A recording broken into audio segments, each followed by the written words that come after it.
অনেক বছর আগে তিনজন আল্লাহভীরু যুবক একসাথে ভ্রমণে বের হয়েছিল। রাত নেমে এলে তারা পাহাড়ের একটি গুহায় আশ্রয় নিল। হঠাৎ বজ্রসহ প্রবল ঝড়ো বাতাসে পাহাড় থেকে একটি বিশাল পাথর গড়িয়ে এসে গুহার মুখ বন্ধ করে দিল। বাইরে যাওয়ার কোনো পথ রইল না। তিনজনই ভয় পেয়ে একে অপরের দিকে তাকাল। তখন একজন বলল, ভাইরা, আমাদের নিজেদের কোনো শক্তি নেই, শুধু আল্লাহই সাহায্য করতে পারেন।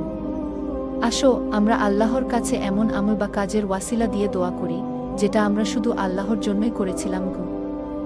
প্রথম যুবক বলল, হে আল্লাহ, আমার বাবা মা খুব বৃদ্ধ ছিলেন। প্রতিদিন প্রথমে তাদেরই খাবার দিতাম। একদিন দেরি হয়ে যায়, তারা ঘুমিয়ে পড়েন, কিন্তু আমি খাবার রেখে তাদের জাগাইনি। সারা রাত মাটিতে দাঁড়িয়ে থেকেছি শুধু তাদের জাগার অপেক্ষায়। হে আল্লাহ, যদি আমি এটা শুধু তোমার সন্তুষ্টির জন্যই করে থাকি, তবে দয়া করে আমাদের মুক্তি দাও। তখন পাথরটি একটু সরে গেল, কিন্তু বের হওয়ার মতো জায়গা হলো না। দ্বিতীয় যুবক বলল, হে আল্লাহ, এক মেয়েকে আমি খুব পছন্দ করতাম। অর্থ দিয়ে তাকে ভুল